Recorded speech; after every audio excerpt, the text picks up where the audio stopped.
ke Pak Hendarsam dulu ya. Ini tentu Pak Hendarsam harus melihat dari perspektif yang berbeda. Seorang kepala daerah, gubernur, ini kan juga tokoh dan harus membangun kekuatan politik di masyarakat.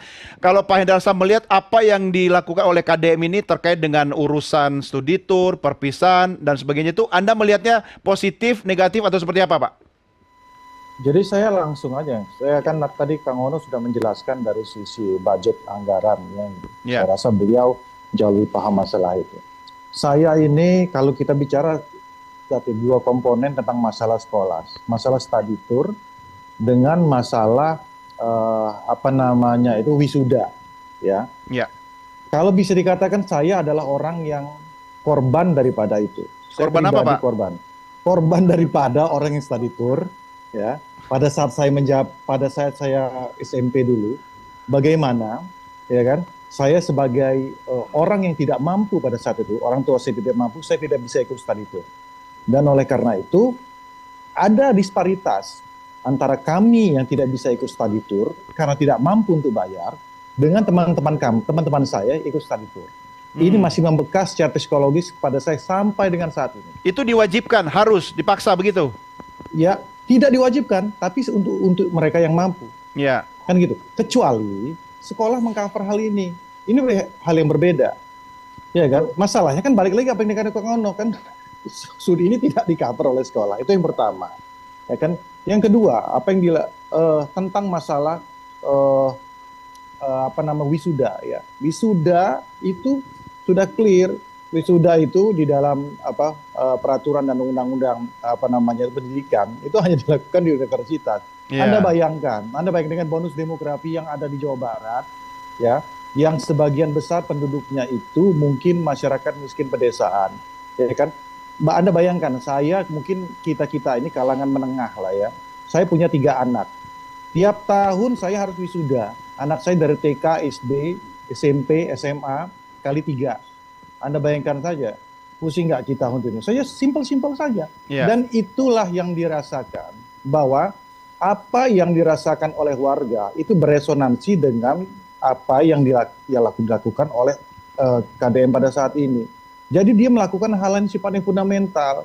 Itulah bentuk daripada seorang pejabat publik menangkap ya aspirasi dan nurani publik. Kadang-kadang nurani itu dia tidak teraspirasikan, tapi beliau bisa menangkap itu. Karena apa? Basic beliau adalah orang masyarakat pedesaan. Dia sendiri mengatakan saya ini orang miskin, saya dari masyarakat kampung. Jadi dia bisa merasakan dan bisa menangkap hal tersebut.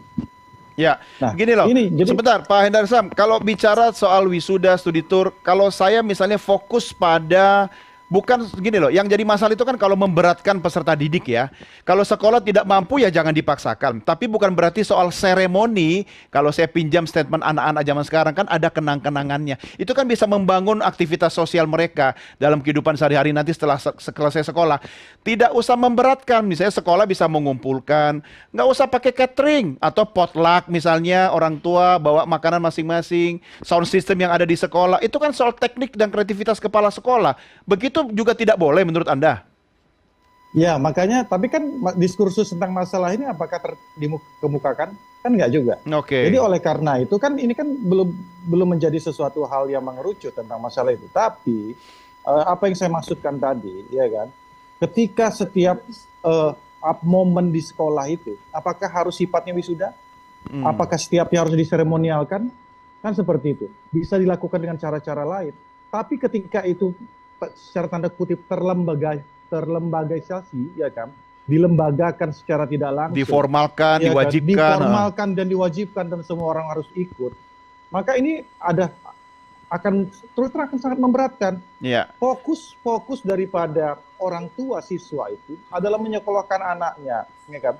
Ada program, ada apa nama itu prioritas primer. Ini bukan prioritas primer daripada orang tua. Kecuali negara menjamin itu, kecuali pemerintahan menjamin itu.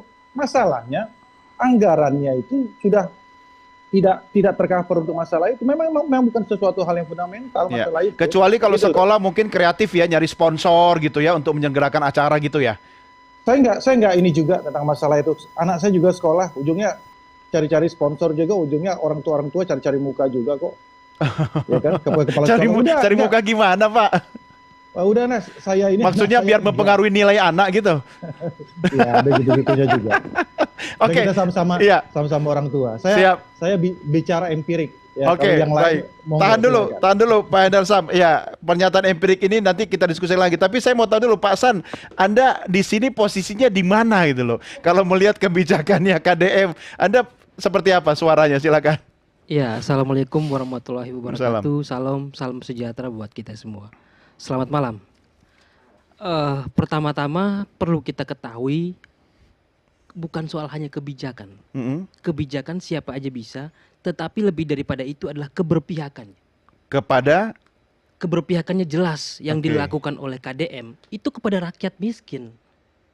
Jelas tertuang di situ, tidak perlu ditranslate, tidak perlu diterjemahkan. Sebab terbukti real yang dilakukan itu misalnya satu, studi tour. Yang didapatkan apa? belajar di luar banyak loh. Ya kan? Ke museum itu Kemudian banyak itu- yang bisa dilihat. Kemudian itu hanya menjadi euforia semata. Heeh. Yang dibebankan siapa? Ya orang tua. Bersyukurlah dia yang mempunyai orang tua yang mampu. Ketika dimintai oleh anaknya, Pak, Bu, saya minta duit untuk apa? Untuk keperluannya studi tour. Itu kan istilah kerennya aja, studi tour. Faktanya tidak seperti Apa itu itu. Kita ketahui faktanya? itu jalan-jalan aja. Iya. Iya. Anak muda menikmati itu. Bagaimana kita bertanya kepada yang mengeluarkan duit, ibu dan bapaknya.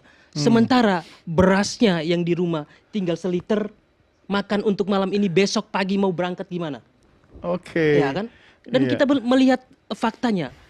Kebanyakan anak yang tidak prihatin dengan hidup dan keluarganya, ya jadi begini persoalannya. Ya kan? Menginginkan hal yang flexing, menunjukkan mampu, Ya. sementara keluarga orang tua itu bersusah payah sungguh. Jadi Anda mendukung ya apa yang dilakukan Nah, KDM. untuk itu dengan ini tindakan- menurut Anda ini real nih, real. Iya, Apa yang dilakukan Gubernur Jawa Barat? tindakan nyata yang seperti ini, terlepas sebagian orang mengatakan ini gubernur konten segala macam, tapi tindakannya impact kepada masyarakat Iya. nyata itu. Anda lihat ini nyata, bukan soal gimmick, bukan soal hanya konten begitu?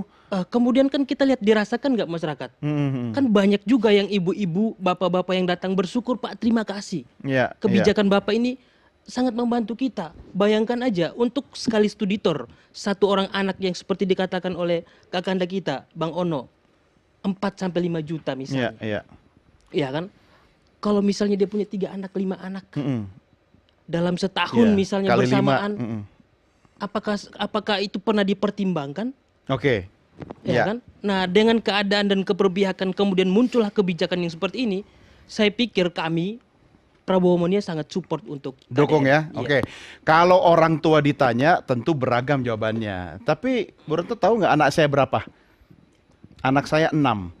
Selama tujuannya jelas, orang tua pasti dukung. Ya kan? Nah, oke lah, itu kan hak setiap orang gitu kan. Tapi sebentar, saya mau geser dulu ke Mas Doci nih. Ini ekstasi di Kabupaten Cirebon ya kan. Nanti sebenarnya lebih cocok di tema yang berikutnya yang soal masuk barak ya, wamil ya. Tapi saya mau tanya dulu, Kang Doci, Anda sehari-hari aktivitasnya apa? Boleh tahu? Saya jualan, Jualan. Dagang. Anda punya putra, putri? punya 4. 4. Alhamdulillah, Weh, kita bikin asosiasi anak banyak ya. Oke, sekarang khusus soal sekolah dulu, sekolah anak. Anda Ya, berwirausaha, anak-anak sekolah, ya. Ada permintaan biaya untuk study tour, kemudian perpisahan dan sebagainya. Posisi Anda sebagai orang tua, sikapnya gimana? Ya, kalau saya belajar dari pengalaman saya dulu waktu saya SMP juga termasuk orang yang tidak memiliki kemampuan untuk ikut study tour. Walaupun itu tidak ada paksaan, tapi sampai sekarang saya sendiri masih ingat saya tidak bisa ikut dan teman-teman itu yang lainnya pada bisa dan sebagian apa istilahnya dengan adanya program KDM yang apa namanya membatalkan study tour itu saya sangat setuju. Setuju ya? Karena tidak semua orang tua itu mampu. Adapun jika ingin memaksakan study tour harus disesuaikan dengan kemampuan orang tua siswa juga. Kalau wisuda-wisuda gitu? Wisuda itu sebenarnya bagus, cuman kalau bisa jangan sampai memberatkan orang tua siswa juga. Balik lagi sih seperti itu. Oh, oke. Oke. Nah, kalau ekstasi sendiri kegiatannya ada nggak secara grup? Kegiatan tentang apa tuh? Banyak Apa aja? kegiatan ekstra banyak. Selama ini ada kegiatan sosial itu seperti yang kita jalani sekarang sampai sekarang ini, sunatan gratis door to door dari rumah ke rumah. Hmm. Nah, Itu itu salah boleh tahu satunya. nggak, Kang? Biayanya dari siapa? Dari mana? Dari teman-teman ekstra juga yang Iuran anggota istilahnya yang begitu? bukan iuran sih. Jadi saya nyari anggota ekstra yang sekiranya dia punya kemampuan untuk membantu dan Oh, ketika sponsor ya? betul seperti Nah, itu. kalau Alhamdulillah. sekolah bikin wisuda, bikin studi tour pakai sponsor, setuju nggak? Orang tua nggak perlu keluar biaya? Oh ya, jelas setuju. Setuju ya? Sekali. Setuju. Oke, Bagus ya. itu. Kalau ada yang mau sponsori bagus. Oke. Kata kuncinya jangan membebankan orang tua gitu ya? Intinya seperti itu. Oke, sebentar, tahan. Saya balik dulu ke Pak Hendar Sam, sebentar ya. Ini politisi Partai Gerindra juga harus punya suara, bukan karena mentang-mentang gubernurnya jagonya didukung oleh Gerindra ya, tapi juga harus kritis gitu. Pak Hendar Sam, ini biar tidak jadi presiden buruk, ya kan? Apa yang harus diantisipasi agar ini paling tidak ya sasarannya kan kata Pak Hasan tadi harus masyarakat yang diuntungkan gitu. Apa yang bisa Anda sampaikan? Ya sebenarnya yang perlu untuk kita cermati dari pihak kita menjaga bahwa program-program dan usulan yang dilakukan oleh KDM ini benar-benar bisa terrealisasi dan konsisten. Itu yang paling penting menurut saya. Jadi memang tidak hanya sekedar di konten saja atau tidak hanya sekedar di YouTube-nya saja, tapi benar-benar ini bisa kita kawal sehingga itu setiap program-program itu bisa terrealisasi dengan apa yang sudah dijanjikan. Karena bagaimanapun juga beliau adalah kader dari Partai Gerindra, ya, panutan beliau adalah Pak Prabowo. Pak Prabowo bagaimana beliau sudah menjanjikan sesuatu, contoh kita ambil contoh panutannya adalah beliau di program-program dalam pilpresnya, kemudian diimplementasikannya, ya kan? Nah kemudian itu juga yang harus dijadikan panutan oleh KDM. Kami nggak mau bahwa ini kita presiden kita mempunyai tauladan yang seperti itu, ya harus diikuti juga oleh para kader-kader ya termasuk KDM itu sendiri. Jadi lebih ke arah situ sih sebenarnya. Oke, ya paling tidak saya ke Kang Ono, dukungan politik